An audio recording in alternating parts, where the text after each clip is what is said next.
Assalamualaikum warahmatullahi wabarakatuh. Perkenalkan, nama saya Miftahul Hadi Yaqub. Di sini saya akan mempresentasikan tentang mata kuliah pasar modal, tentang indeks saham dan aksi korporasi. Di sini saya masuk ke kelompok 7 yang beranggotakan Mas Syafarian Ramadan, Miftahul Hadi Yaqub, saya sendiri, dan juga Jeffrey Nafawardana.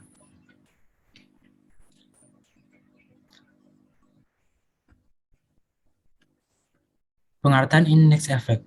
Menurut Wikipedia, indeks adalah sebuah pengukuran atas nilai dari sebagian dari pasar.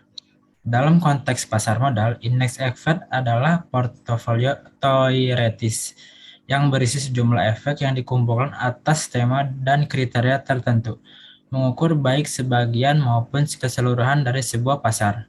Indeks komposit adalah indeks yang mengukur pasar secara keseluruhan. Beberapa fungsi efek, yaitu tolak ukur dan pengembangan produk. Tolak ukur adalah untuk acuan kinerja portofolio investor, dan untuk pengembangan produk dari dasar pembentukan produk pasar modal. Jenis-jenis indeks efek ada 3 bagian, yaitu indeks komposit, indeks tematik, dan indeks sektoral. Dari indeks komposit ada indeks harga saham gabungan, indeks saham syariah Indonesia, indeks papan utama, indeks papan pengembangan.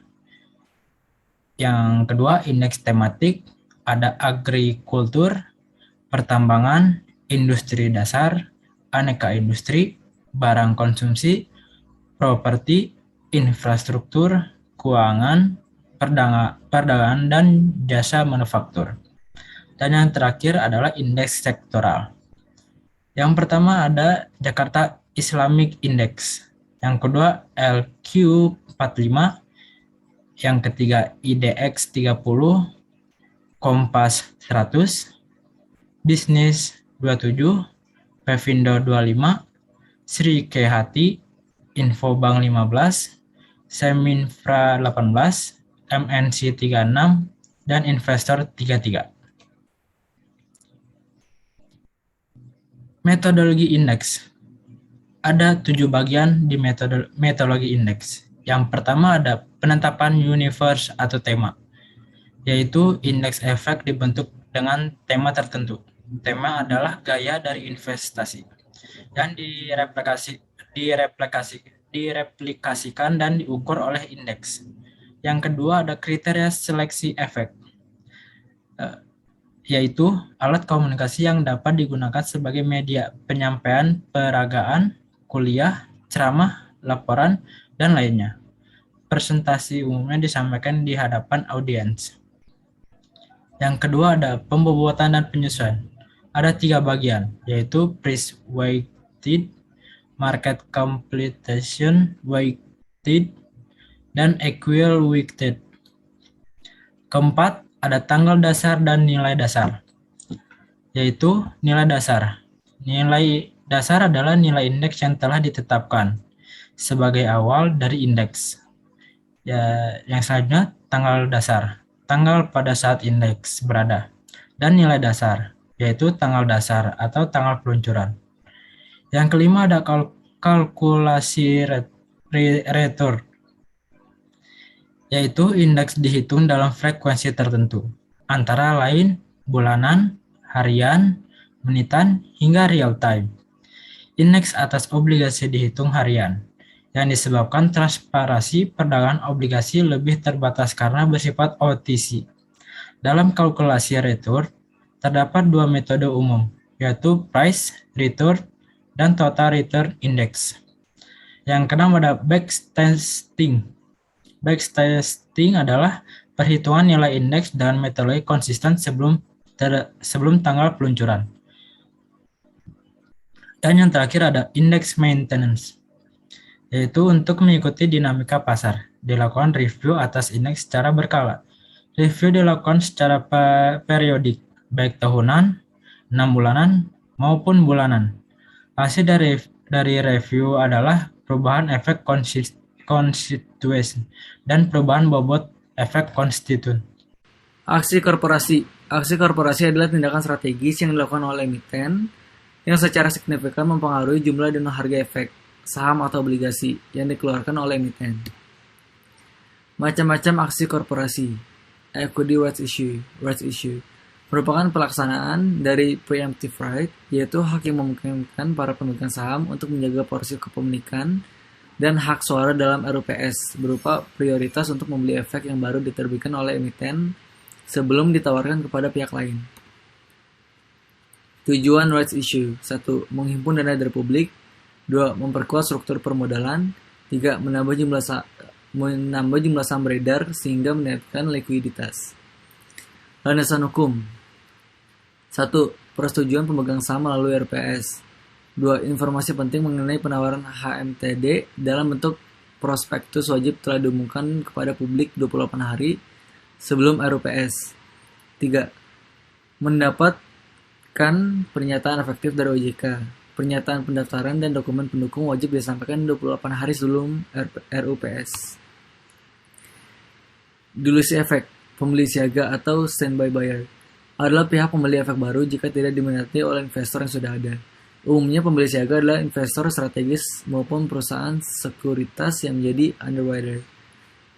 Pengaruh rights issue terhadap harga saham. Rights issue merupakan sinyal bahwa perusahaan membutuhkan dana tambahan dari investor. Maka dari itu, tanggapan dari investor dalam setiap transaksi rights issue beragam, tergantung dari latar belakang dan pelaksanaan rights issue sendiri. Waran. Waran adalah efek yang diterbitkan oleh suatu perusahaan yang memberi hak kepada pemegang waran untuk memesan saham dari perusahaan tersebut pada harga tertentu untuk jangka waktu 6 bulan atau lebih sejak diterbitkannya waran tersebut. Waran diterbitkan sebagai sweetener dalam penawaran umum atau IPO, karena waran adalah opsi bagi investor untuk membeli saham perusahaan dengan harga yang telah ditetapkan. Penghitungan saham baru akibat eksekusi waran menggunakan metode yang sama dan dengan perhitungan HMTD. Pada saat waran dikonversi menjadi saham, maka terdapat beberapa penyesuaian, antara lain: 1. Jumlah saham yang beredar bertambah. 2. Dividen per saham menurun. 3. Rasio price to earning meningkat. 4. Modal perusahaan bertambah. Stock split dan reverse stock split. Stock split adalah pemecahan nominal saham menjadi saham dengan nominal yang lebih kecil dengan rasio tertentu. Misalnya 1 unit saham nilai nominal Rp1.000 dipecah menjadi 2 unit saham nominal menjadi Rp500. Reverse stock split adalah kebalikan dari stock split, yaitu penggabungan beberapa saham menjadi saham dengan nominal yang lebih besar dengan rasio tertentu. Adapun perbedaan stock split dan reverse stock split adalah stock split membuat saham mahal menjadi lebih terjangkau bagi investor retail, meningkatkan partisipasi investor, dan meningkatkan likuiditas. Sedangkan reverse stock split memenuhi regulasi terkait harga minimum.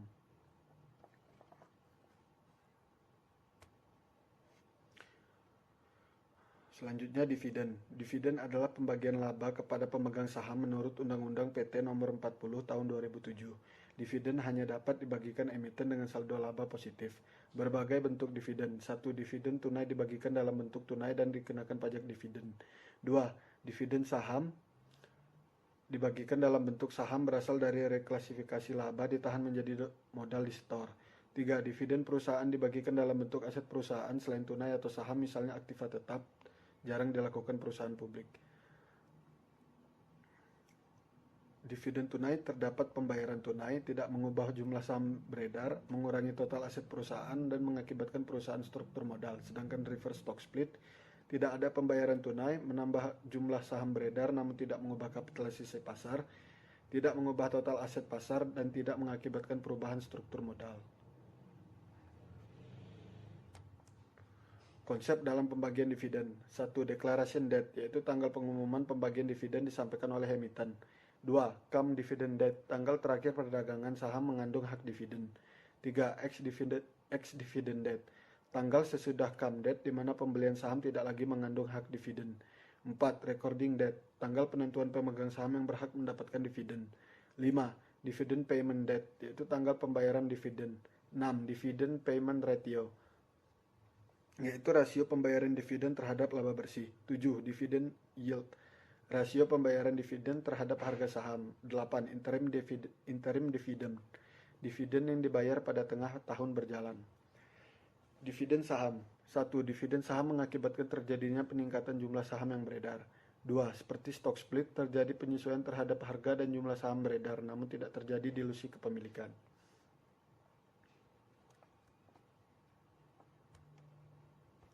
Selanjutnya, shares buyback. Shares buyback atau stock repurchase adalah pembelian saham yang beredar di pasar oleh perusahaan penerbit. Kebijakan ini merupakan salah satu cara perusahaan untuk mendistribusikan kas yang dimiliki oleh perusahaan kepada pemegang saham selain dalam bentuk dividen.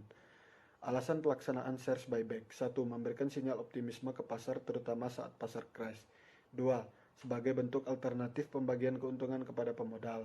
3. Untuk dibagikan kepada karyawan sebagai ESOP atau MSOP.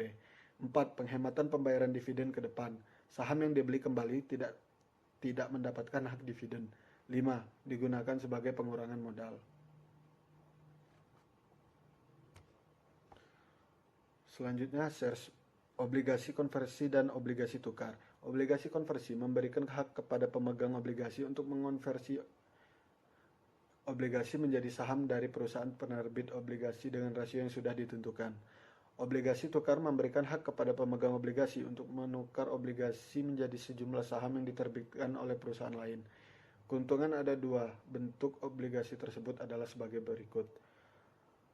Bagi penerbit, kupon lebih murah dibandingkan obligasi biasa sebagai kompensasi atas hak konversi atau tukar. Tidak ada biaya penerbitan saham jika terjadi konversi. Sedangkan bagi pemegang, kupon lebih tinggi dibandingkan dividen, proteksi penurunan nilai dibanding saham, kesempatan capital gain ketika investor menukar obligasi menjadi saham. Resiko dilusi kepemilikan investor dalam existing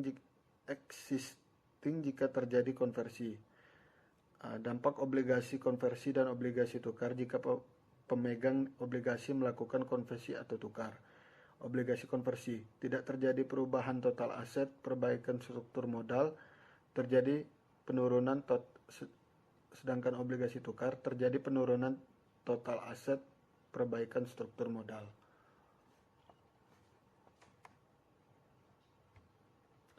Selanjutnya, callable bonds. Callable bonds adalah obligasi yang dapat dilunasi lebih awal oleh penerbit obligasi sebelum masa jatuh tempo obligasi. Callable bond memberikan hak kepada penerbit untuk membeli kembali obligasi pada harga tertentu dalam periode tertentu. Umumnya call price merupakan harga premium atau di atas par sebagai kompensasi bagi pemenang obligasi yang menanggung resiko pelunasan dipercepat. Faktor yang mendorong penerbit untuk melaksanakan opsi call antara lain adalah terjadi penurunan suku bunga di pasar sehingga terdapat kesempatan refinancing dengan bunga lebih rendah. Perusahaan memiliki kas yang cukup besar dapat berasal dari penerbitan saham, penjualan aset, atau anak perusahaan.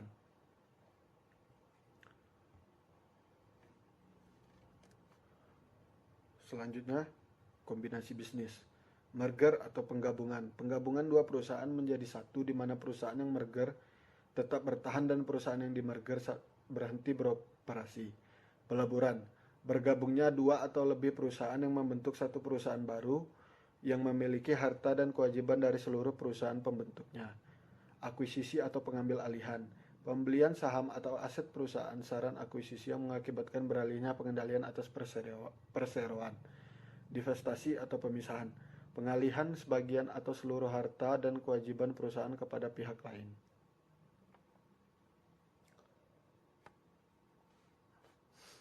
Sekian presentasi dari kami.